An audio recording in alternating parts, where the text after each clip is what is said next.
con lo siguiente.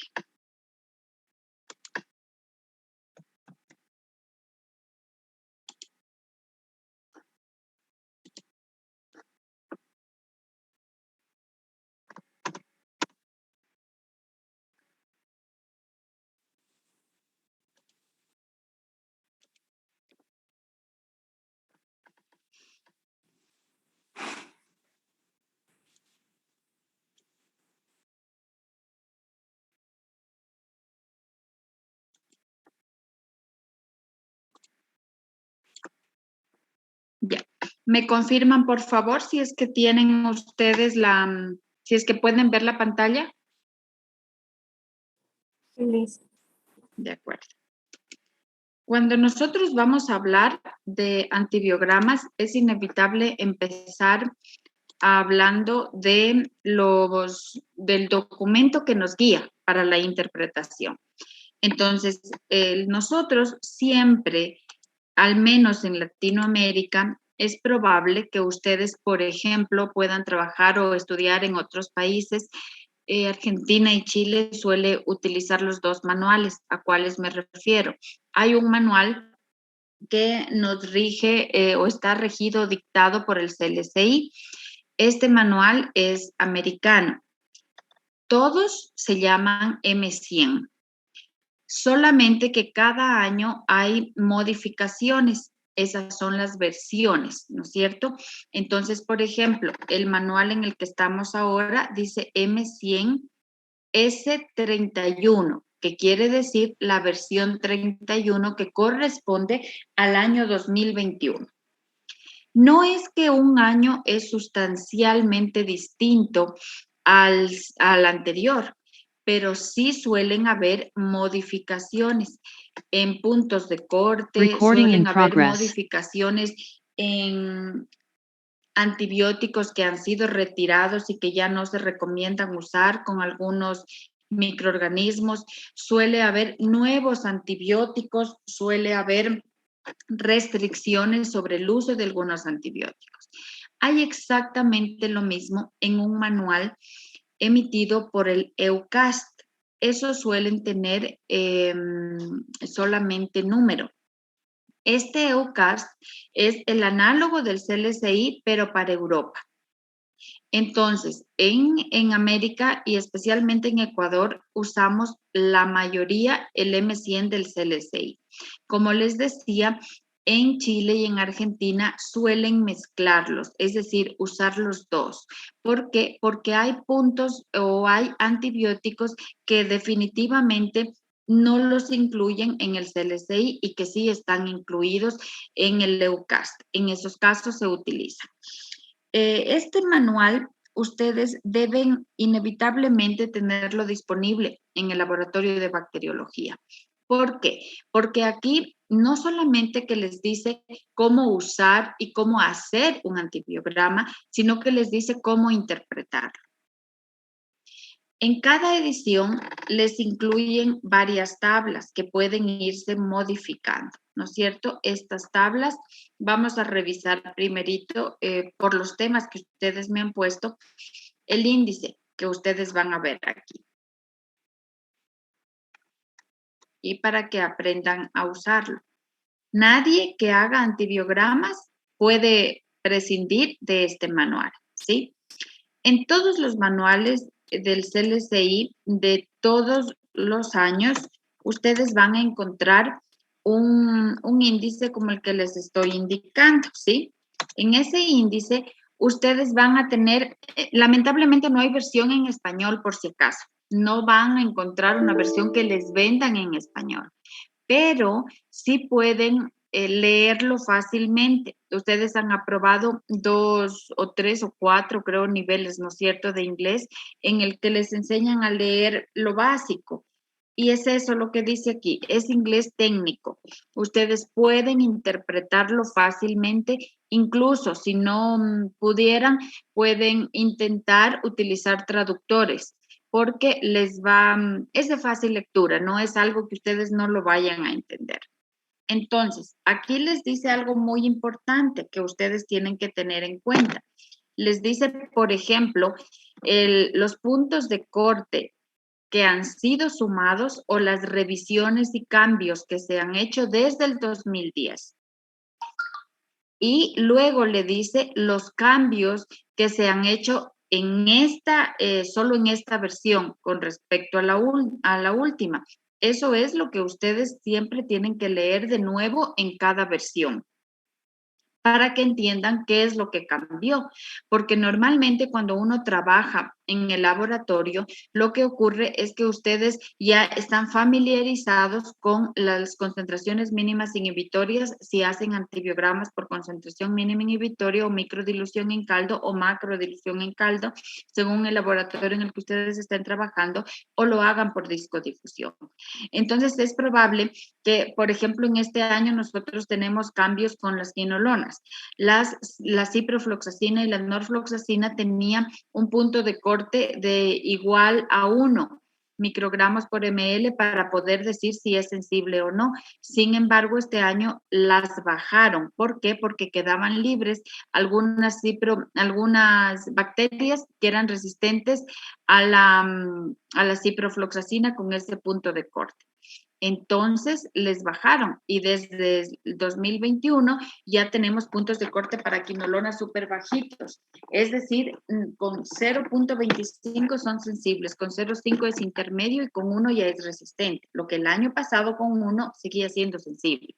Entonces, esos son los cambios que ustedes tienen que siempre leer en todos los manuales cuando vayan a interpretar los antibiogramas. Otra cosa que ustedes a estas alturas debieran saber son las tablas que tienen aquí.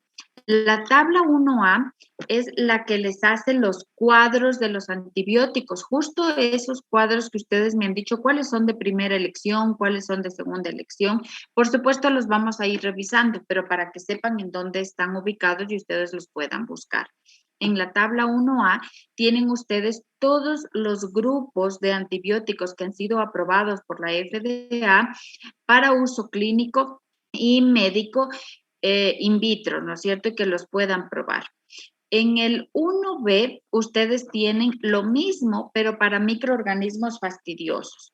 En los laboratorios convencionales, como por ejemplo el que yo trabajo en el hospital, que es de segundo nivel, no tenemos implementado para bacterias anaerobias y muy poco frecuente o muy difícil con lo que nosotros tengamos, podamos aislar microorganismos fastidiosos.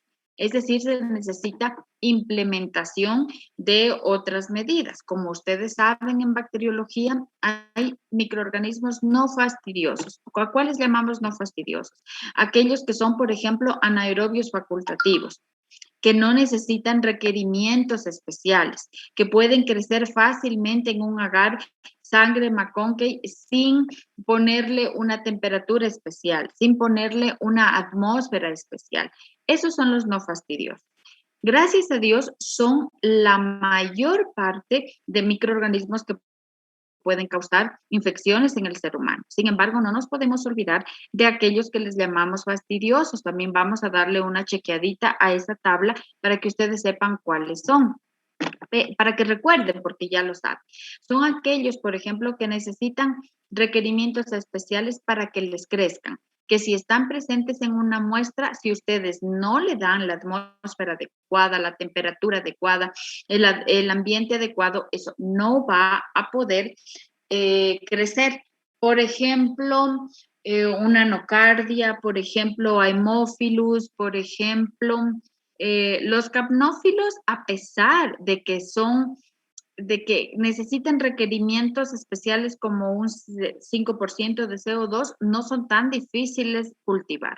Sin embargo, los ponen aquí también como fastidiosos, por ejemplo, Streptococcus pneumoniae, por ejemplo, Gardnerella, por ejemplo, Neiserias, por ejemplo, Bordetella, esos son Campylobacter, Helicobacter son microorganismos fastidiosos. ¿Por qué?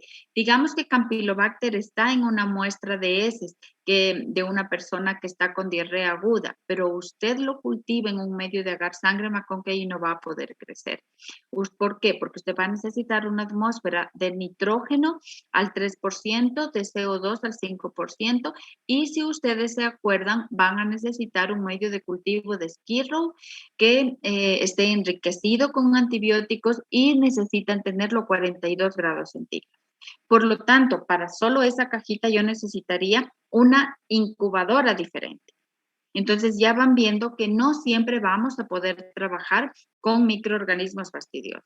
Como les repito, son la minoría estadísticamente hablando de los causantes, de los agentes etiológicos causantes de infecciones.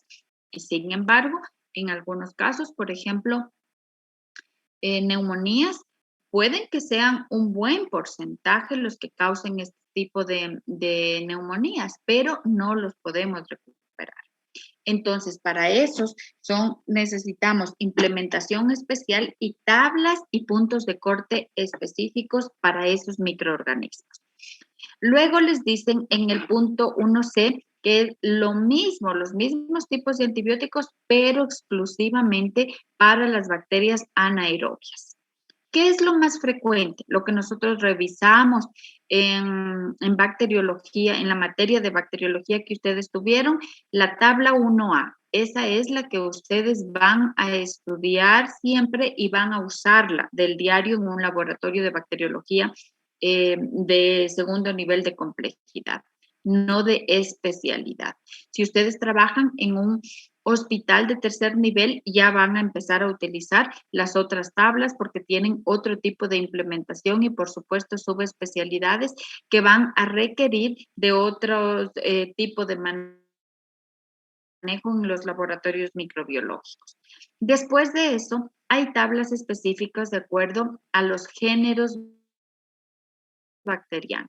Entonces, en la tabla 2A, ustedes van a encontrar una tabla específica para las enterobacterias. Para todos los enterobacterias, ahí agrupados todos los antibióticos y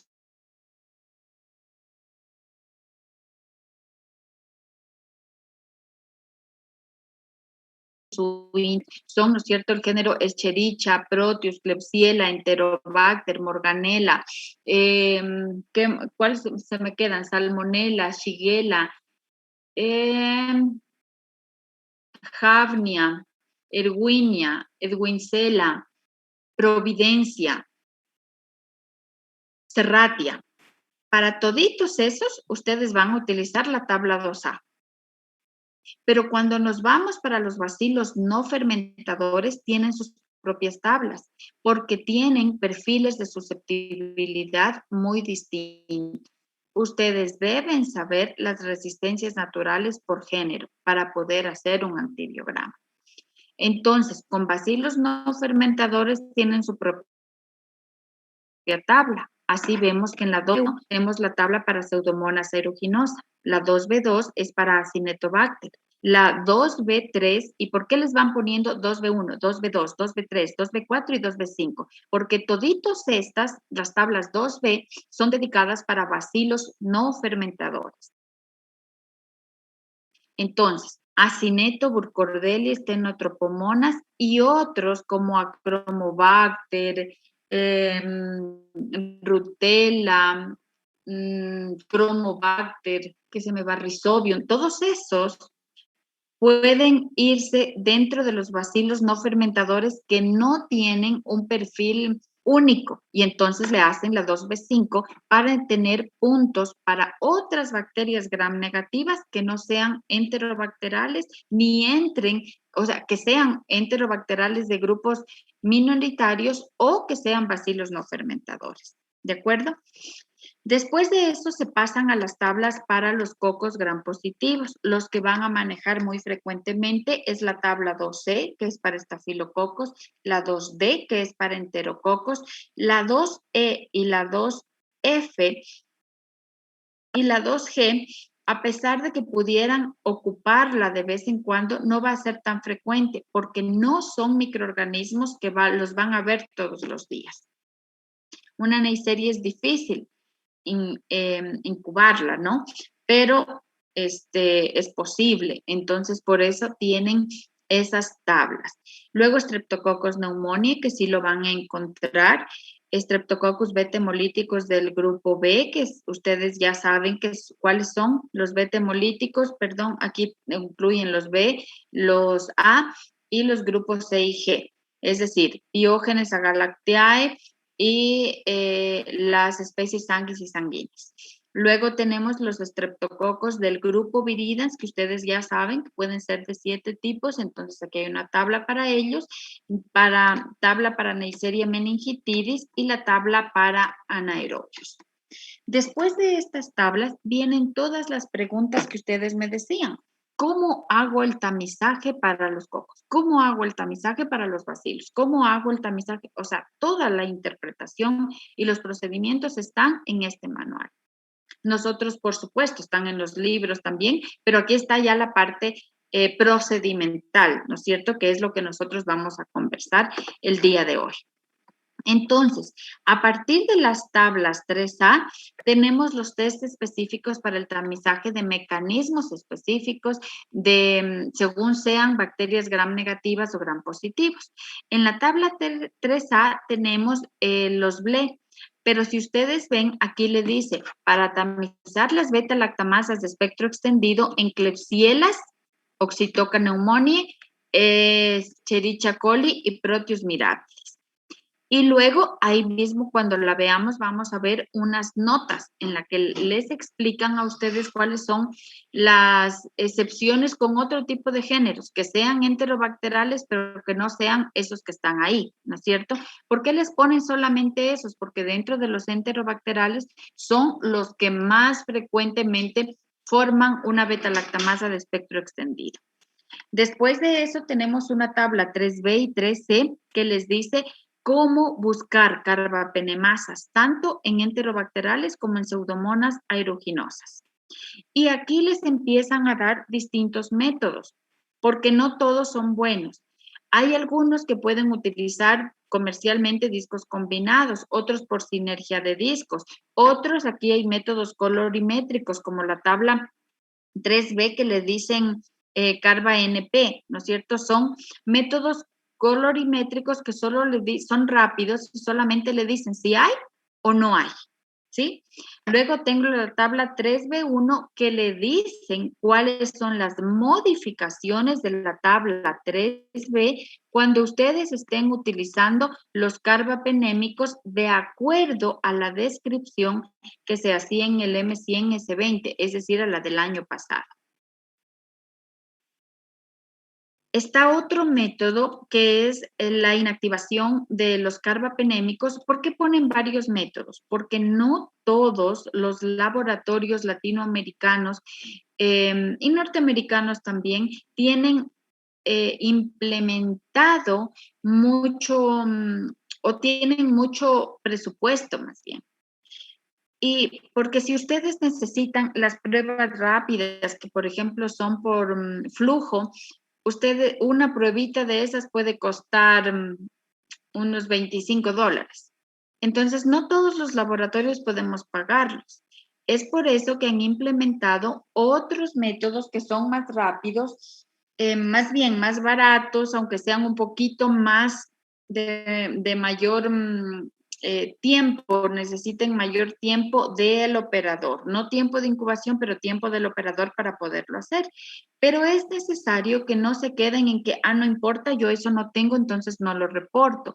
Por eso mismo, como es tan importante la detección de carbapenemasas, es que han incluido muchos métodos que puedan ser accesibles a varios tipos de laboratorios. Y así tenemos el test para la resistencia a la colistina.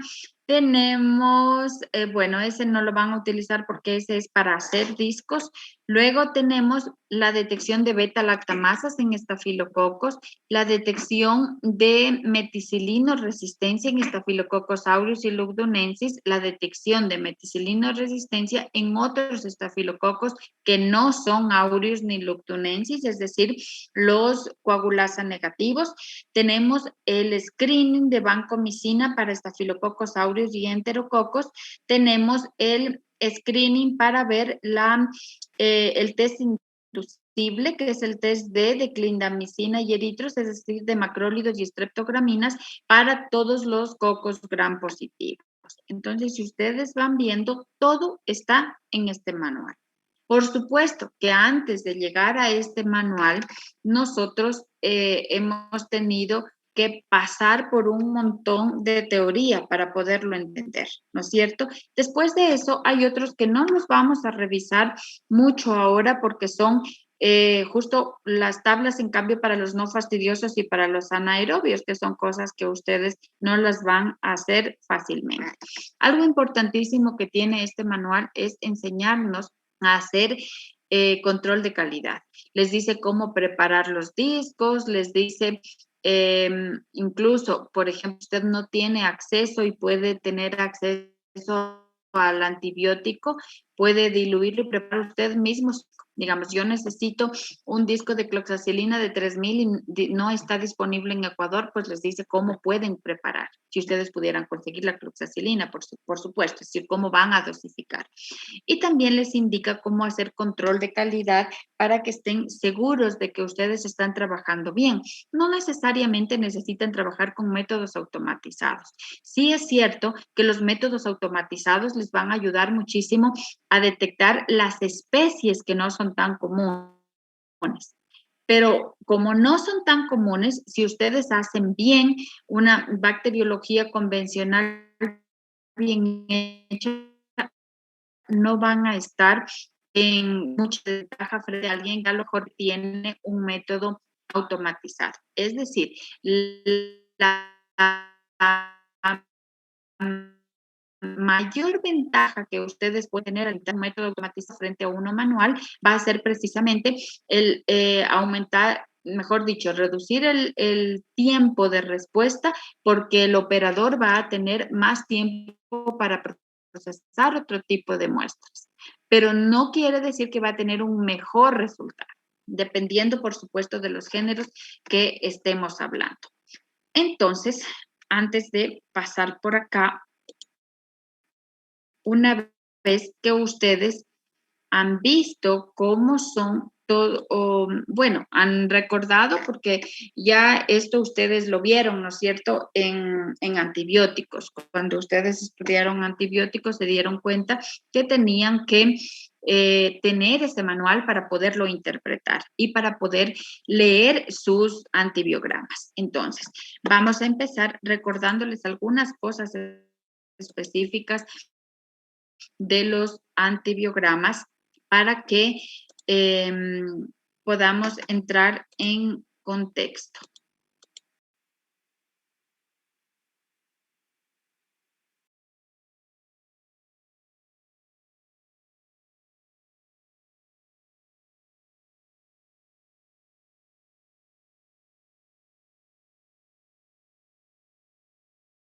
Tiene como objetivo identificar la bacteria. Y el antibiograma va a tener como objetivo decirle cuál es el perfil de susceptibilidad de esa bacteria, ¿no es cierto? Entonces, para eso ustedes tienen que inocular la muestra, pasar por una etapa de identificación que puede ser manual o automatizada y llegar a hacer un examen de antibiograma de acuerdo al método que ustedes tengan. Estos métodos pues, pueden ser discodifusión, que lo hacemos estandarizadamente con el método de Kirby-Bauer, que es el método de antibiograma manual, ¿no es cierto? Kerly Jiménez me está diciendo algo, porque está con el micrófono apagado y la veo hablando, no le estoy escuchando. ¿Me está preguntando algo? No, no estaba hablando, Alice. Yo le vi mover la boca, pensé que me estaba preguntando algo. Si alguien me va a preguntar algo, levanta la mano para darme cuenta, por favor, ¿ya? Porque a veces no encienden el micrófono y puedo pasar por alto sus preguntas, ¿de acuerdo? Y luego, entonces, o puede ser por discodifusión o puede ser por dilución. Cuando hago dilución, hay dos métodos, la macrodilución y la microdilución. Ambas son en caldo, por supuesto, porque difusión es cuando yo utilizo el agar Mueller-Hinton, que es semisólido, y voy a utilizar discos de papel filtro impregnados con una cantidad ya estandarizada del antibiótico. Cuando hago dilución, yo voy a tener en un caldo suspendidas diferentes concentraciones del mismo antibiótico para determinar una concentración mínima inhibitoria. Cuando hago difusión, yo voy a determinar halos que se miden en milímetros que me van a dar categorías de sensibilidad, pero en todo caso serían cualitativas, ¿no es cierto? Porque yo solamente puedo decir en discodifusión, es sensible, es intermedio, es sensible dosis dependiente o es resistente. En cambio, en la dilución, yo sí les puedo decir, es sensible y tiene una SIM de 8. Es sensible y este tiene una SIM de 2, que sí tiene significancia clínica para el infectólogo cuando va al tratamiento. La macrodilución se hace generalmente con caldo que tienen una medida de 10 ml, de 7 ml y de 5 ml de acuerdo al método que usted utilice en tubos, ¿no es cierto? Y es muy larga porque tiene que hacer por cada antibiótico todas las diluciones que usted va a hacer. Entonces, por ejemplo, un antibiograma podría necesitar que usted tenga unos 120 de tubos, ¿no es cierto? E ir haciendo la inoculación en cada uno. Por eso, los métodos automatizados usan la microdilución en caldo, que es el mismo caldo de Mueller-Hinton con las mismas diferentes concentraciones, pero lo hacen en pocillos, tal como ustedes conocen los pocillos para hacer el ELISA, ¿no es cierto? Hay un montón de plaquitas. En cada uno de esos pocillos, ustedes van a tener el caldo y la diferente concentración de la. Este es una microdilución que ustedes la pueden hacer también de forma manual, sin equipo. También hay fabricantes que venden con estas formas, ¿no es cierto?, de hacer, y hacen también los equipos automatizados una microdilución con sus mezclas dentro de las tarjetitas que le dan, y cada tarjetita tiene un pocillito, ¿sí?, para cada antibiótico. Entonces, el antibiograma lo que les va a permitir a ustedes es la evaluación en el laboratorio de la respuesta del microorganismo a uno o varios antimicrobianos, ¿no es cierto? Se va a traducir en una primera aproximación para dar un factor predictivo de la eficacia clínica. ¿Qué quiero decir? Que el médico va a optar por las opciones que usted le dé como sensible, porque si in vitro le digo que son sensibles, lo que él espera es una cura, ¿no es cierto? In vivo también, pero eso no siempre es cierto. Eso llega a la mayoría de veces por encima del 90%, pero hay un porcentaje de que en realidad a nosotros in vitro nos dé sensible e in vivo no funciona. Entonces, por eso el CLSI hace análisis de punto de corte y hace una medición del valor predictivo de esos puntos de corte que estamos reportando, y por eso van cambiando cada año. Por ejemplo, entonces, ¿siempre puede traducirse la sensibilidad en respuesta favorable? La respuesta es no, no siempre. La mayoría de veces, pero no siempre. Entonces, eso ustedes deben saberlo para cuando baje el médico muy molesto porque usted le dijo que era sensible a amoxiclavulánico y usted ya le dio amoxiclavulánico y el paciente no le funciona, es porque en el cuerpo no pasa lo mismo que en el laboratorio. En el laboratorio yo tengo una bacteria aislada solita. Le doy condiciones de laboratorio muy parecidas a las del cuerpo, pero no exactas. En el cuerpo va a influir cómo se absorbe el antibiótico. ¿Se acuerdan cuando ustedes estudiaron que era farmacocinética y farmacodinamia? Una cosa es cómo funciona el antibiótico y otra cosa es cómo reacciona en el cuerpo de acuerdo a cada cuerpo. Que en el 90% de los cuerpos, por diferentes que seamos, va a funcionar igual, pero hay un 10% de personas que pueden ser inmunodeprimidas. Va a haber un 10% de sitios anatómicos que están con microbiota, las cuales van a verse afectados o van a interferir. Va a haber personas que no les funcione bien el hígado y los riñones y no puedan metabolizar los restos del antibiótico, ¿no es cierto? Entonces, todas esas cosas van a interferir en la reacción o en la curación. Entonces, por ejemplo, en esta tablita que todo esto es del CL6, ¿sí? Del M100, nosotros podemos ver que aquí ellos lo que hacen es una determinación de la correlación de cómo se resolvió una enfermedad tratada con el antibiótico, que en este caso está poniendo cefotaxime. Luego dice las concentraciones mínimas inhibitorias que están dadas en el M100. Entonces ahí le dice, mire cuántas mide para cefotaxime. Mide una microdilución de igual o menor a 4 microgramos por ml, de 8, de 16, de 32 y de resistente. De 64. ¿Cuál es la categoría que le dice a usted el CLSI? Cuando sea 4 y 8, le va a decir a usted que eso equivale a sensibilidad. Cuando sea 16 y 32, usted va a reportar una interpretación de intermedio. Y cuando sea igual o mayor a 64 para cefotaxime, vamos a reportar resistente. ¿De acuerdo?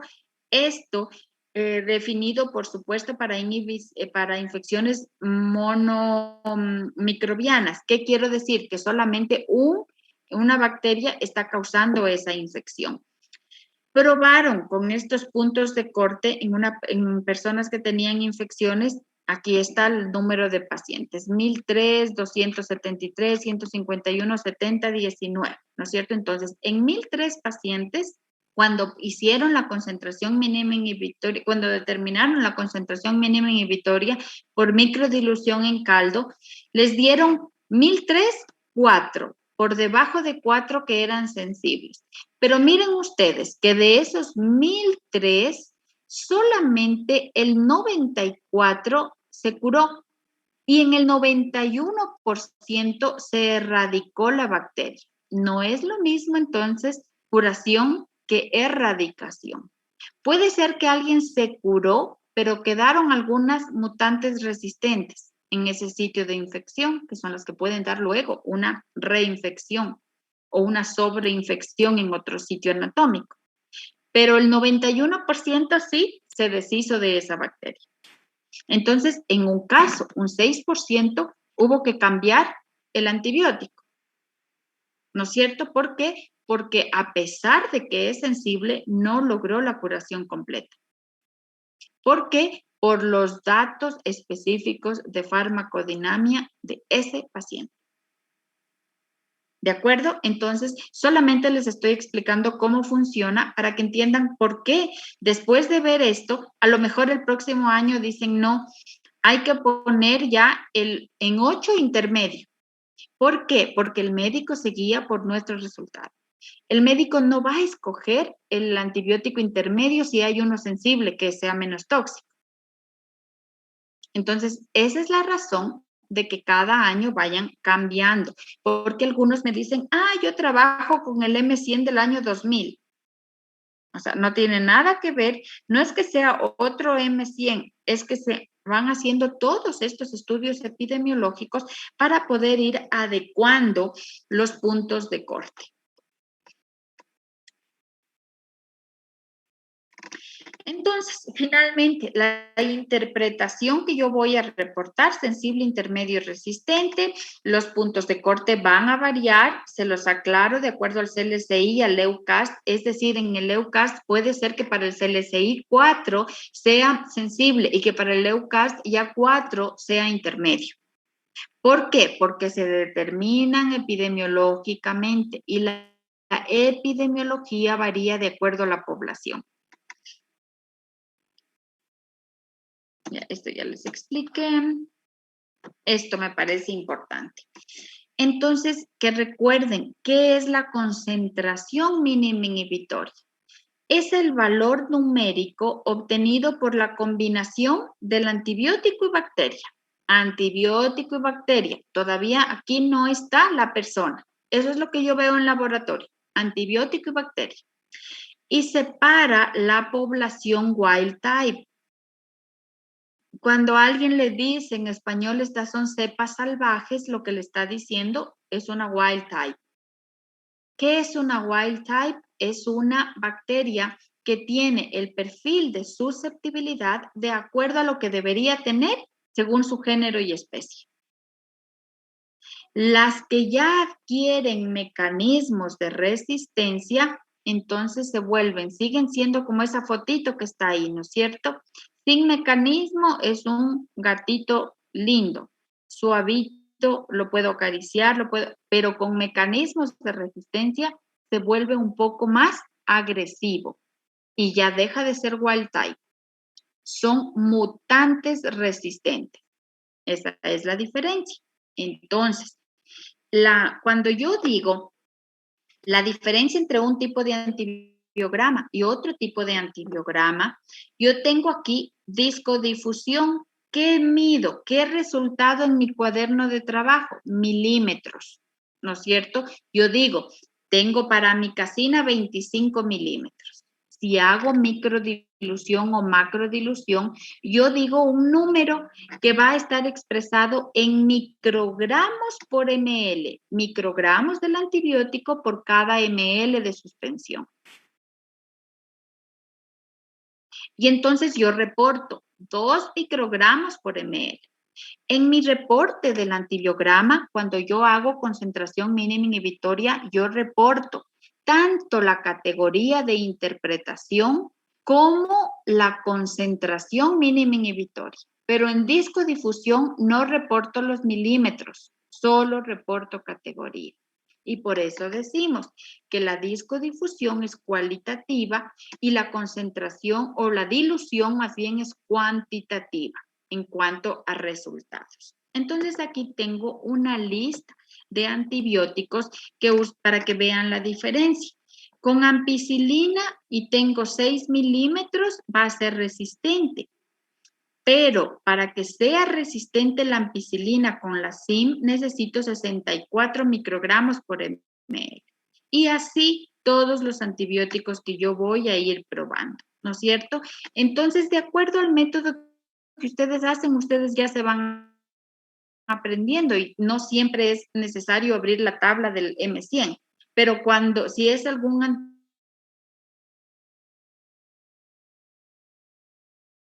antibiótico que ustedes no se acuerdan, no tienen que tener vergüenza de ir al M100 con las medidas de todos los antibióticos de acuerdo a todos los géneros. Por eso está libre de ahora. Ya les expliqué cuáles son los comités existentes y esto es lo que yo quiero explicarles y lo que quiero que hagan de tarea el día de hoy para mañana poder revisar conmigo todo lo que ustedes van a hacer el día de hoy de acuerdo a la práctica que van a hacer. El M100, de acuerdo al manual como yo lo tengo, es pagado. No es inaccesible, pero cuesta casi $300 cada año. Y tienen ellos, como los tienen, y no debemos, la gente que tenemos el manual, compartirlo al manual online porque ellos le mandan una alerta al que compró. plagio, pueden ver todito el manual de forma gratuita, pero si no lo pueden descargar, pero sí lo pueden leer. Así que no hay pretexto para no hacer en ningún laboratorio o sin usar los métodos estandarizados. Ustedes entran a la página del CLSI, que está aquí, ¿no es cierto? Ustedes van al CLSI, www.clsi.org, me parece que es, entran al CLSI. Una vez que entran ahí, ellos tienen toditos una lista de manuales en su pantalla. Ustedes hacen clic en el que dice M100 y M60. Cuando hacen clic aquí donde está la flecha, dice, haga clic para tener acceso como invitado. Ahí se van a meter. Cuando les sale, hacen clic, les va a salir esta pantalla. Y aquí dice CLSI M100 edición 30. La edición 30, ¿para cuándo es? Para el 2020. Ustedes van a entrar en el CLSI M100 edición 31, que es la del 2021, ¿no es cierto? Yo tengo esta presentación ya de tiempos, porque como siempre doy clases de lo mismo y todo eso, entonces necesito. Ustedes van a entrar ahí. Cuando entren ahí, tienen aquí, dice CLSI M100 y ya le dice todita lo que van a encontrar. Váyanse a la tabla de contenidos. Hacen clic en la tabla de contenidos. Una vez que hagan clic en la tabla de contenidos, ¿qué es lo que les va a salir? El índice. Aquí está todita la tabla de contenidos. Todo lo que yo les indiqué ahorita en mi manual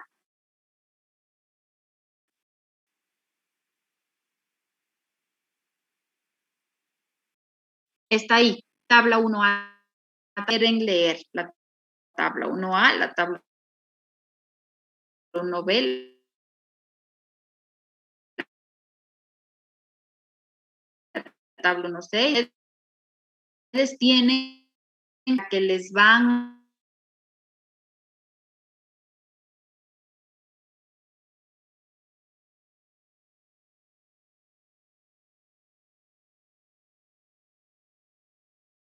a decir a ustedes la pantalla.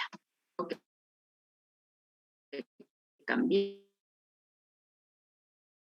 de acá para poder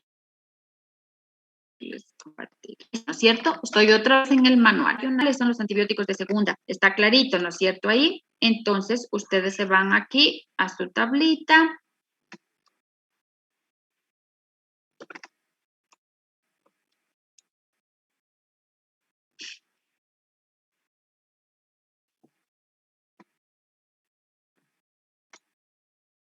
Eso es lo que yo les expliqué. El secreto de usar bien este manual es que ustedes, al menos a los que les guste, vayan leyendo estas indicaciones. Aquí están ya como las, ¿cómo se diría eso? Como las mañitas para que ustedes sepan cómo interpretar. Entonces, por ejemplo, aquí le dice, ¿cuáles son los antibióticos apropiados que usted debe probar rutinariamente? Y le explica ahí. Seleccionar los antibióticos para los agentes antimicrobianos en cada laboratorio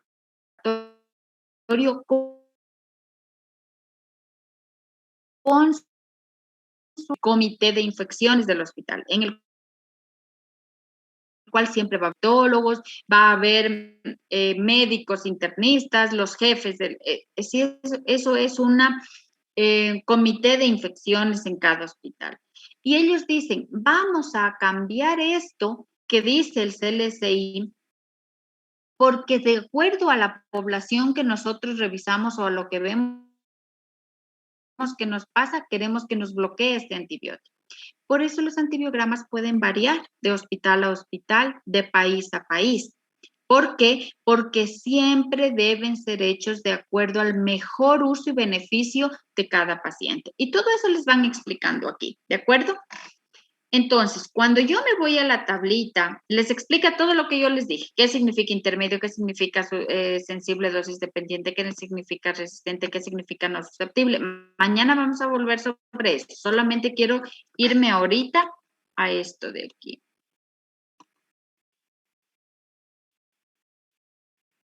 Ya. Tabla 1A dice, los grupos de antimicrobianos sugeridos para los grupos no fastidiosos.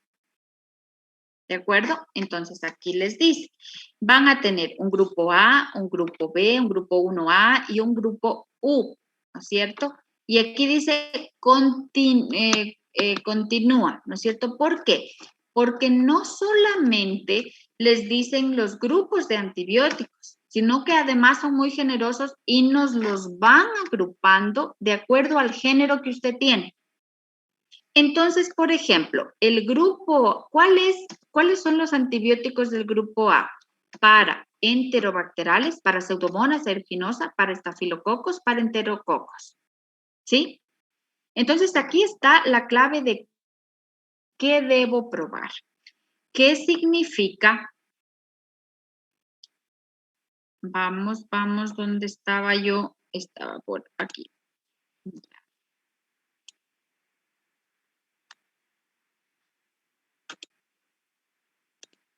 ¿Qué significa los del grupo A de esa tablita? ¿Ya? ¿Cuáles son los que debes probar de rutina? Si es de rutina, siempre tienen que estar ahí. Entonces, ¿qué es lo que estoy haciendo el día de hoy con ustedes? Enseñándoles cómo usar el manual para mañana ya empezar a revisar específicamente, ¿no es cierto? ¿Cómo vamos a hacer esto? Entonces, A son las pruebas de rutina. Las B es notificación selectiva, el grupo B. ¿Qué quiere decir con notificación selectiva? Quiero decir que solo si me sale resistente en los de rutina, yo debo sumar ya otros que puedan cubrir esos mecanismos de resistencia. C, reporte alternativo. A veces los puedo poner y a veces no, dependiendo de qué. Va a depender, por ejemplo, del lugar de la muestra. Por ejemplo, utilizo ciprofloxacino para una infección en una herida, pero si está la misma Escherichia coli causando una neumonía, no utilizo ciprofloxacino, utilizo levofloxacino, que es una quinolona también, una fluoroquinolona, pero que se absorbe mejor en sistema respiratorio. Entonces, esos van a estar como reporte alternativo. Luego dice los de O, indicación clínica. Cuando el clínico dice, ¿sabe qué?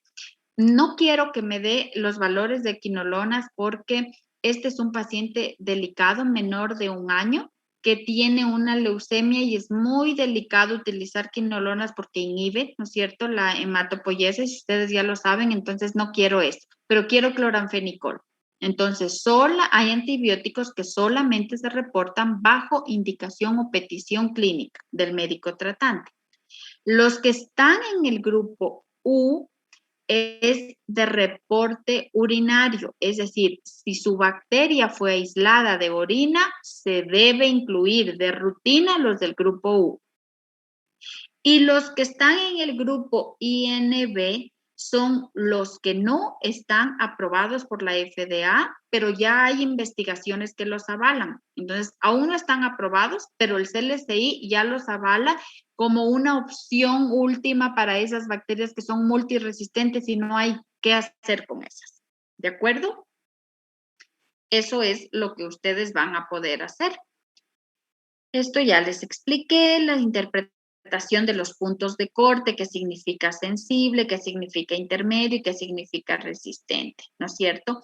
Si aquí me dice que sensible es mayor a 20 milímetros, el punto de corte de sensibilidad es 20 milímetros.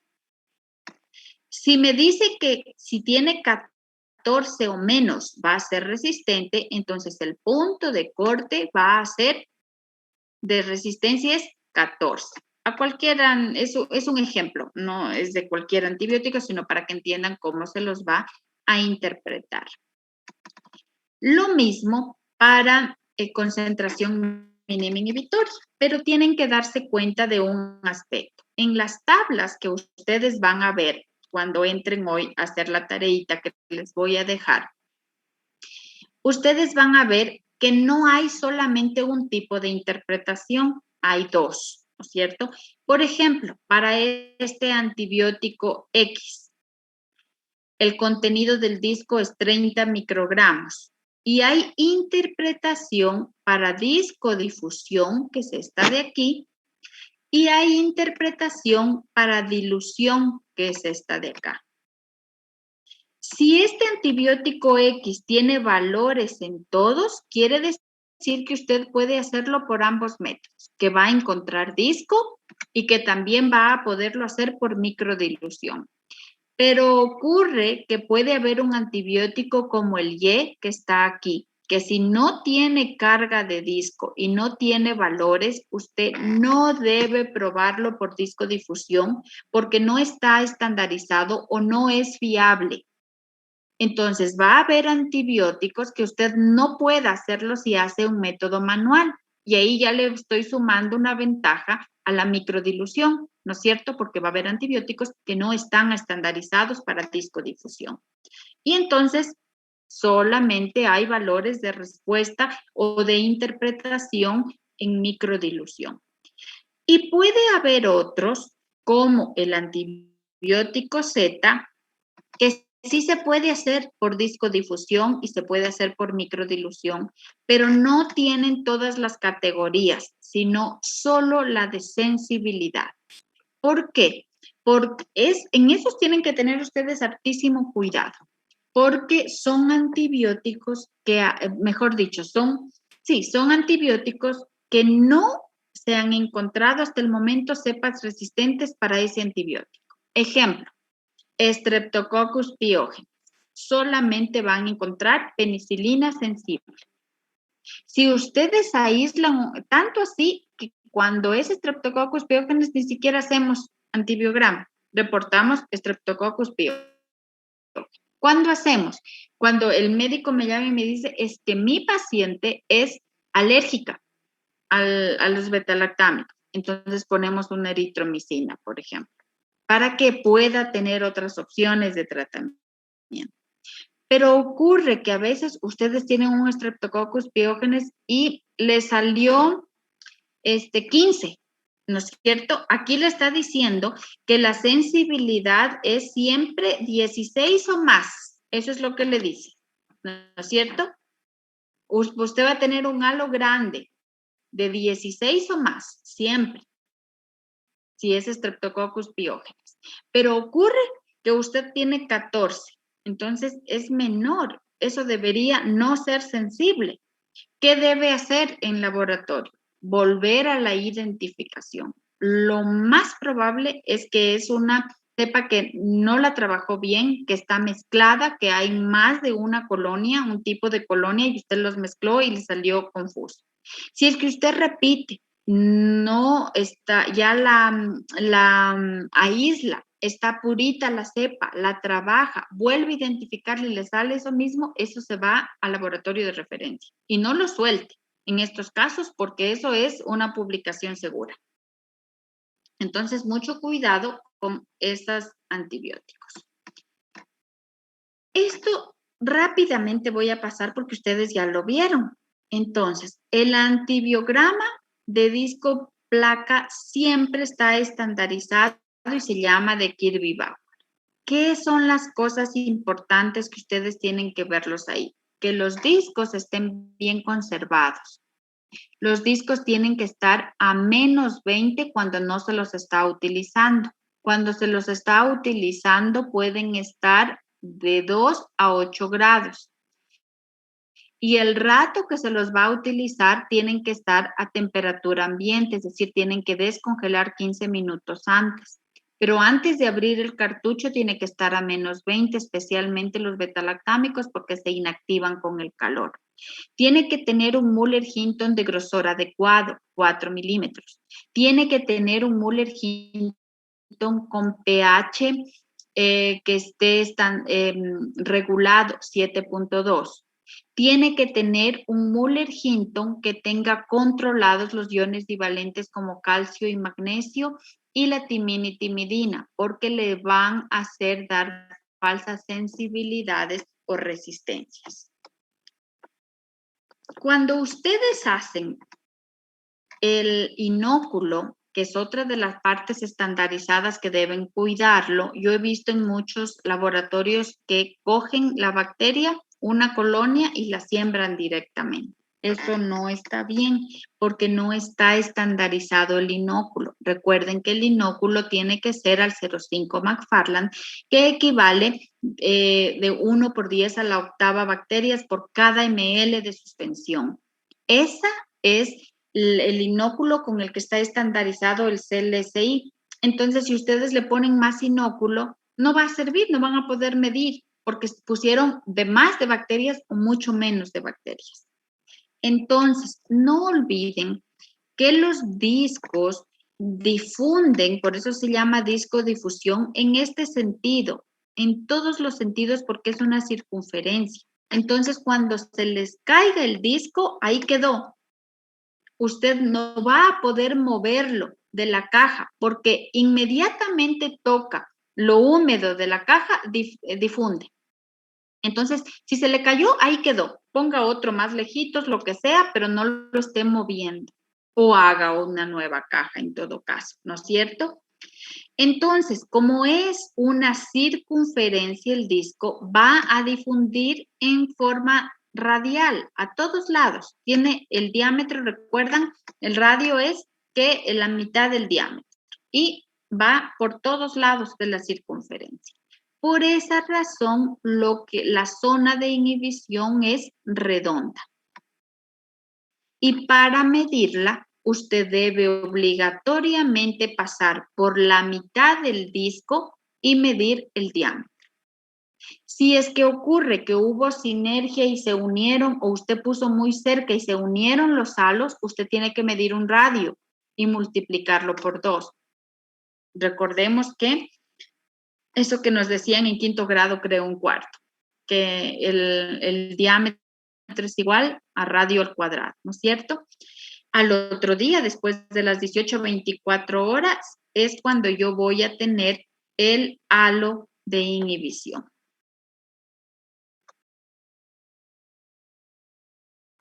Hablamos ya de la inoculación, de la suspensión, el inóculo, también les expliqué, tiene que ser al 0,5 McFarland. Hay dos formas. El densitómetro suele ser un poquito más caro que tener una matriz, ¿no es cierto?, rayada, pero la que ustedes puedan tener, deben conseguirla para medir el 0,5. A veces les venden un patrón de líneas como el que está aquí, ¿no es cierto? Otras veces les dan el tubito 0,5 con cloruro de bario que ustedes siempre tienen que mezclar antes de compararlo. Y otras veces tienen suerte y pueden tener el densitómetro que mide ya las escalas McFarland. Luego tenemos la inoculación de las placas. Las placas tienen que estar bien plateadas. Si ustedes no las siembran adecuadamente, lo que va a ocurrir es que va a quedar espacios entre las bacterias y entre esos espacios no hay bacterias que reaccionen con el antibiótico que ya está estandarizado en su concentración. Entonces van a tener falsas sensibilidades porque los halos van a ser más grandes. ¿Por qué? Porque hubo la misma concentración de antibióticos, pero menos bacterias. ¿De acuerdo? La dispensación de discos es algo delicado. ¿Por qué? Porque suelen poner demasiados discos y ahí en los antibióticos que estén muy cerca y sean antagónicos van a tener falsas resistencias y en los que sean sinérgicos van a tener falsas sensibilidades.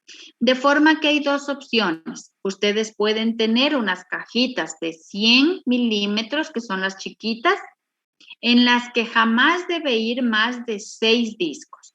o pueden tener las cajas grandes de 150 en las que ustedes pueden poner 12 discos. 13 ya es bastante, ¿de acuerdo? La placa debe meterse puesta los discos a la incubadora no más de 15 minutos. Lo aclaro porque, por ejemplo, en el hospital a veces tenemos mucho y yo ya inoculo la caja y me olvido, la dejo ahí. No, yo no puedo platear la caja y ponerla máximo en 5 minutos, coloco los discos. Y una vez colocados los discos, máximo en 15 minutos tienen que ir a la incubadora. Todas estas cosas pareciera que son insignificantes, pero no son tan insignificantes cuando mañana ya apliquemos una tablita, ¿no es cierto? Yo les voy a hacer estas tutorías, una teórica, otra más práctica. Por lo tanto, ustedes necesitan mañana tener buen acceso al internet. Hoy noche van a tener que meterse al CLCI y tener listo porque mañana yo les voy a dictar casos y ustedes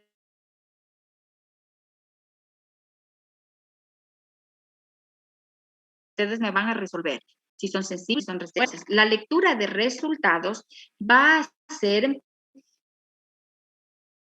en utilizar uno de esos que se llaman pie de metros, que son mucho más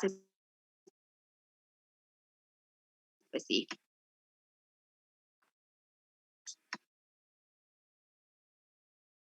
Y hacen en que en un Mueller-Hinton normal, entonces lo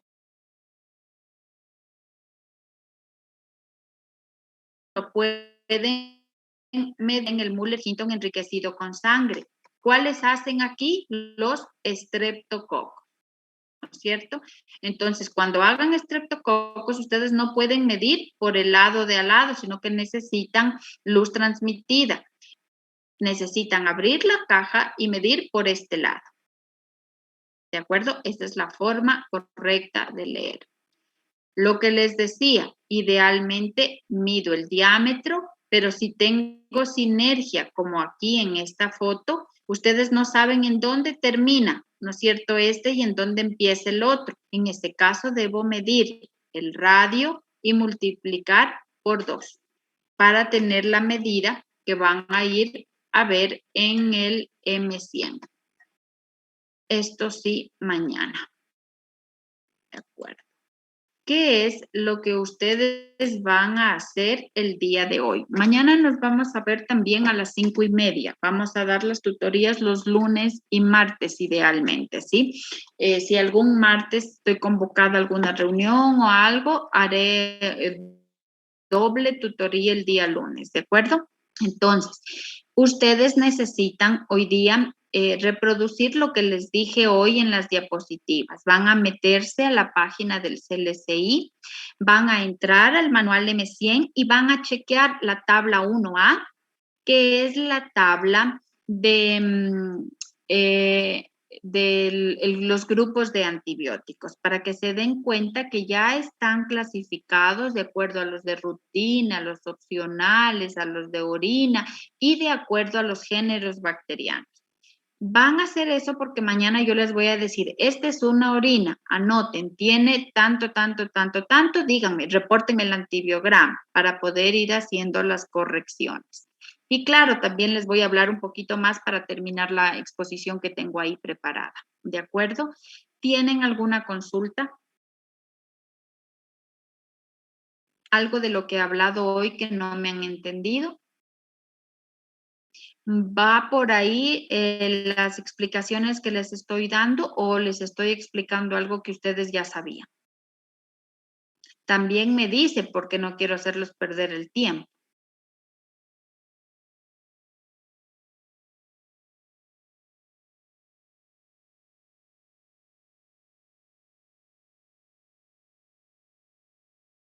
Vamos bien, entonces creo. Talía, usted como representante.